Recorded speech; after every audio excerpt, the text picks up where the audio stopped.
yes, we can win this war, but the first step necessary for actually winning is to know what the war is.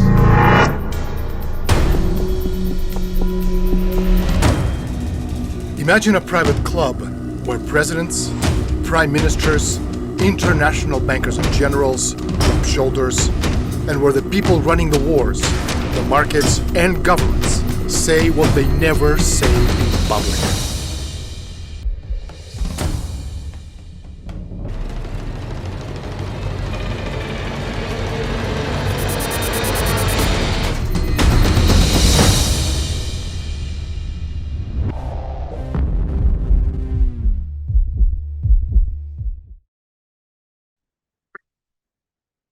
Bueno, buenas tardes a todos. Otra vez soy yo, Daniel Stulin. En el último episodio les contamos sobre los profundos vínculos encubiertos del Consejo de Relaciones Exteriores con la CIA americana y el papel que desempeñó en la creación del mercado común europeo y también el Tratado de Roma. Hoy os quiero hablar del modus operandi de sus operaciones psicológicas secretas.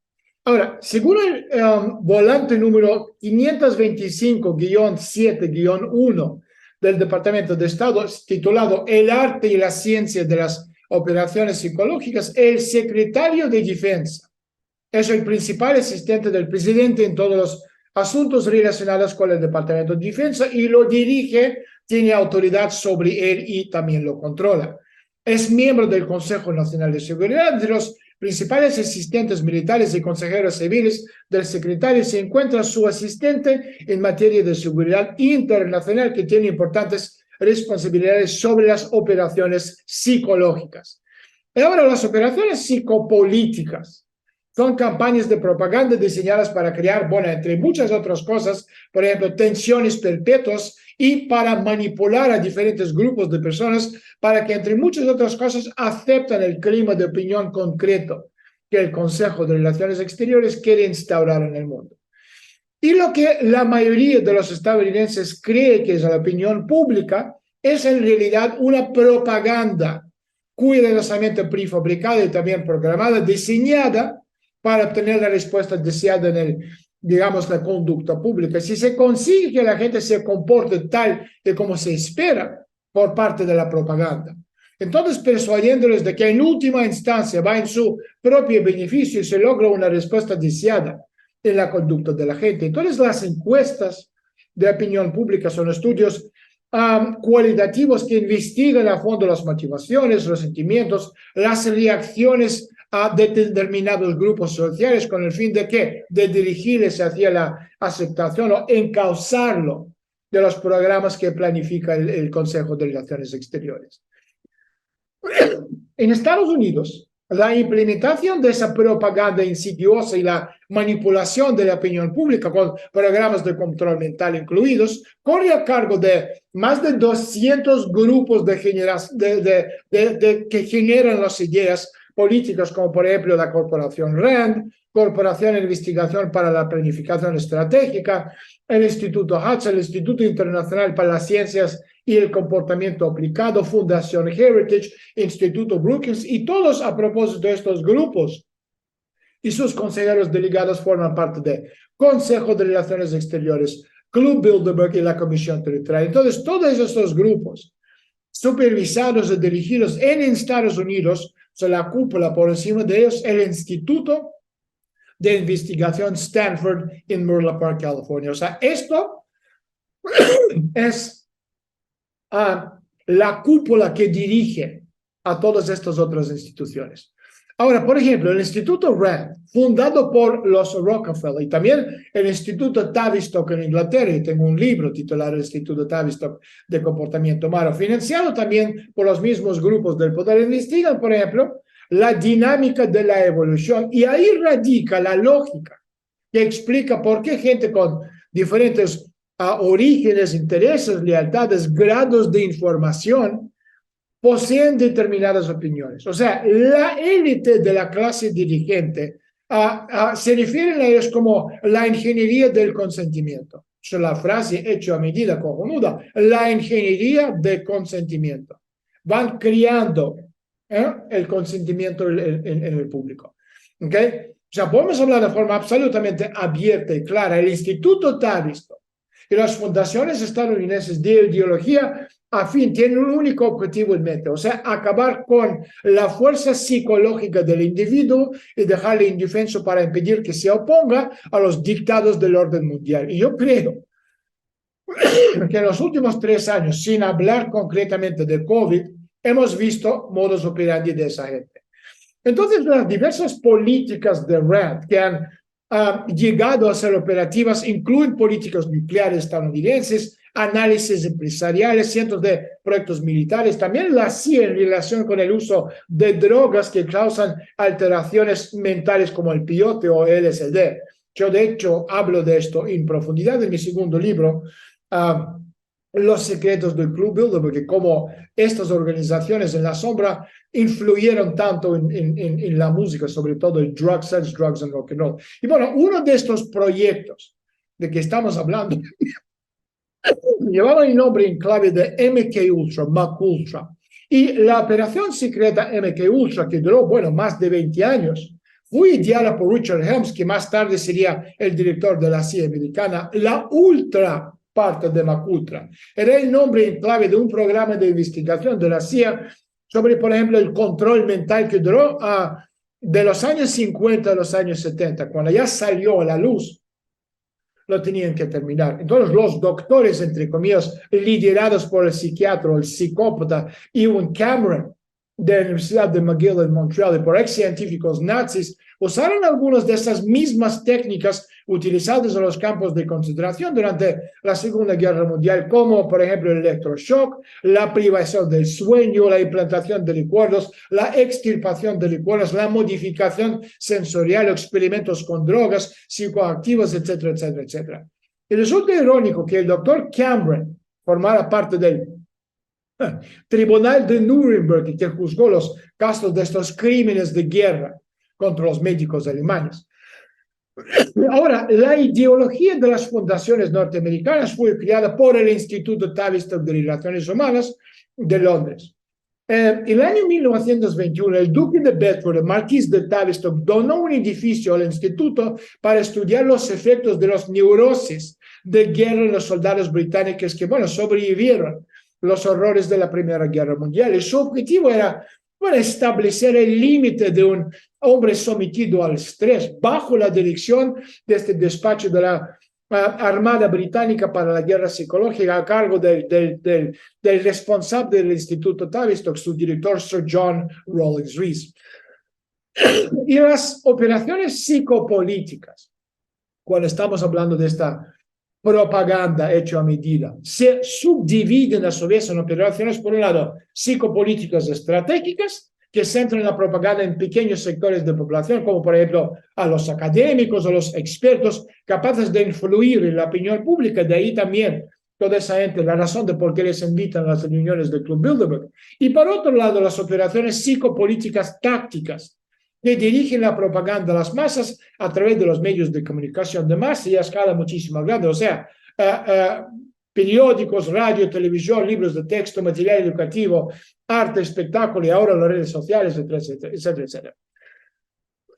Ahora, ¿cuál es el proceso mediante el que se establece la opinión pública? Bueno, esta opinión la formulan los miembros denominados del Consejo de Relaciones Exteriores, que pertenecen a un círculo interno llamado Grupo Especial, que planifica y coordina las operaciones psicopolíticas usadas para manipular la opinión pública estadounidense.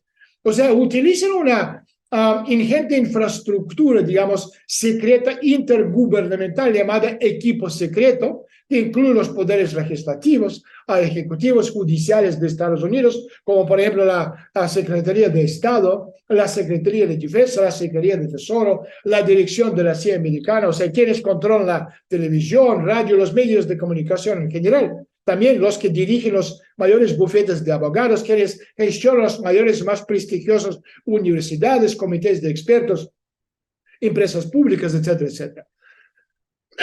Entonces, el equipo secreto del Consejo de Relaciones Exteriores, o sea, sigue el patrón del liderazgo de todas las sociedades secretas. en el sentido de que la organización se estructura en círculos concéntricos, de los cuales la capa exterior, que es el equipo secreto, protege siempre a los miembros del círculo dominante, lo que comentamos antes, ¿no? Donde la CIA tiene que hacer el trabajo con los grupos del poder al mismo tiempo que las fundaciones para que ellos protegen unos a los otros. Entonces, la organización, la estructura, ¿no?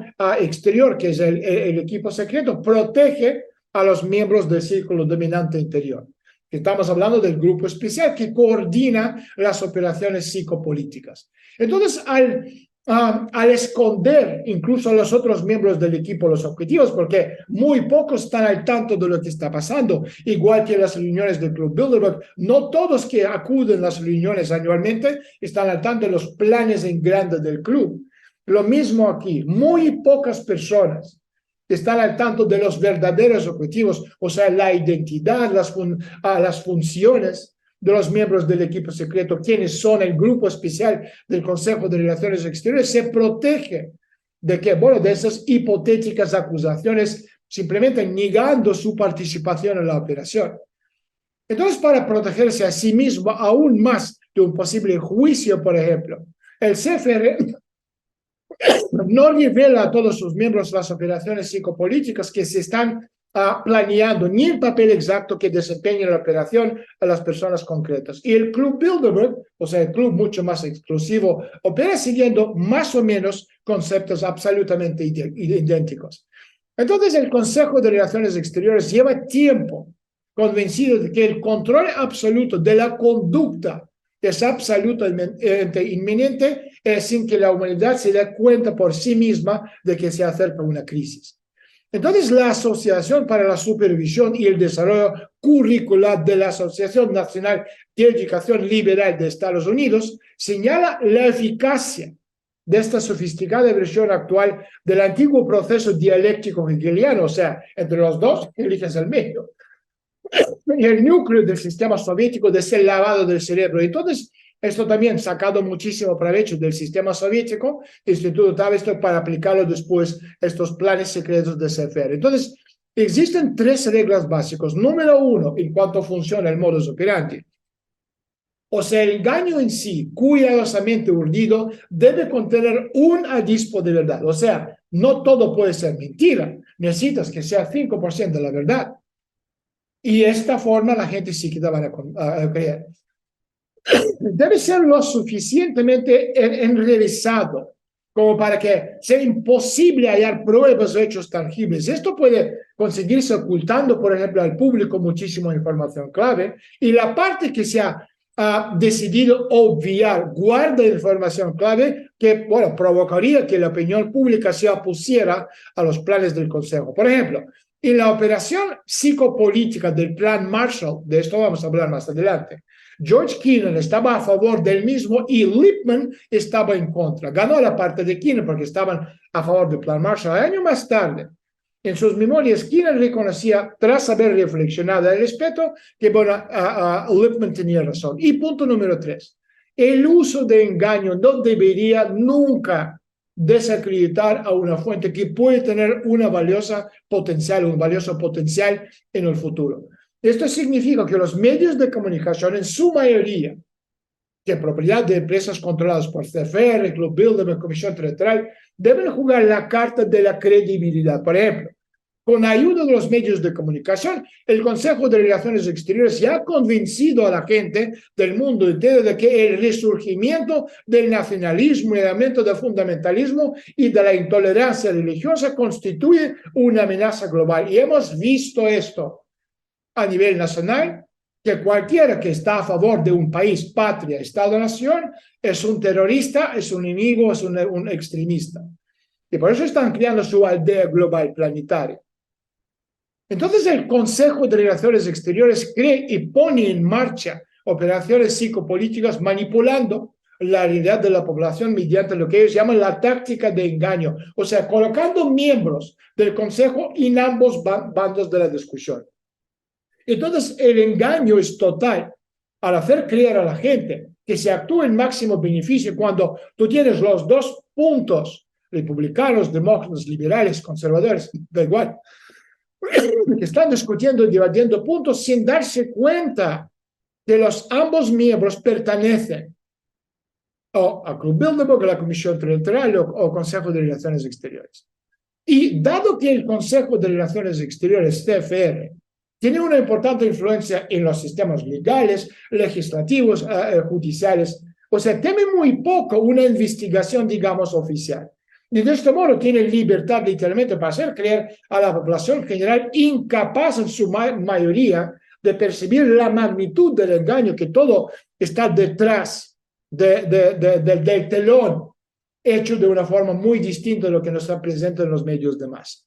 Entonces los abogados, los legisladores, los jueces elegidos, respaldados y protegidos por el mismísimo Consejo de Relaciones Exteriores, están, cometiendo flagrantes ilegalidades para intentar cumplir los objetivos de la agenda del Consejo de Relaciones Exteriores o para ocultar actos deshonestos que si salieron a la luz pública provocarían una protesta popular, como ya estamos viendo en tantos casos. Si estamos hablando del actos de 6 de enero, estamos hablando del tema de COVID, de vacunas, lo que sea, de las guerras, conflictos. Entonces, otra táctica de engaño utilizada para cumplir los objetivos del Consejo de Relaciones Exteriores consiste en financiar y supervisar un estudio legítimo a cargo de, por ejemplo, una organización respetada con el deseo de hacer ¿qué? Manipular la opinión pública mediante el uso inteligente del lenguaje correcto. Os pongo otro ejemplo. William Langer organizó la Oficina Nacional del Cálculo de la CIA americana. Langer había ido a Washington llamado por la CIA y contrató de inmediato a Bill, el hermano de McGeorge Bundy, para ser uno de sus máximos ayudantes. O sea, estos dos eran amigos casi desde la infancia y también aliados políticos. Y McGeorge Bundy había publicado una crítica en el medio que se llama The Reporter, de un enorme ensayo de 2 volúmenes sobre la entrada de Estados Unidos en la Segunda Guerra Mundial, escrita por Langer y otro tipo que se llama Gleason. Entonces, Langer había acabado el proyecto mientras estaba en la CIA. Gleason era un funcionario de alto rango del Consejo Nacional de Seguridad. Entonces, McGeorge Bundy lo ha considerado un logro magnífico, tan perfecto que nunca se repetirá. O sea, criados por la Fundación Rockefeller, el Consejo de Relaciones Exteriores, por una cantidad de $139,000. Es una suma excepcional, estamos hablando de la época. Y escritos gracias a la consulta privilegiada de documentos confidenciales, estos escribieron los volúmenes, la historia oficial de la Segunda Guerra Mundial. Obviamente hecho a medida, con el enfoque absolutamente pro-rockefelleriano, donde no se menciona el papel de los Rockefeller en la financiación de los nazis. Otra cosa, William Bundy, el hombre contratado por Langer, fue el responsable de redactar el borrador de la resolución del Golfo de Tonkin. Y también era editor de la revista de CFR, Foreign Affairs. Además, Bill Bundy era yerno de Dean Acheson del Consejo de Relaciones Exteriores y uno de los personajes clave en la política americana después post-Segunda Guerra Mundial. O sea, el socio legal de Acheson era Donald Hiss, hermano del espía soviético Alger Hiss. Fíjense cómo funcionan las cosas.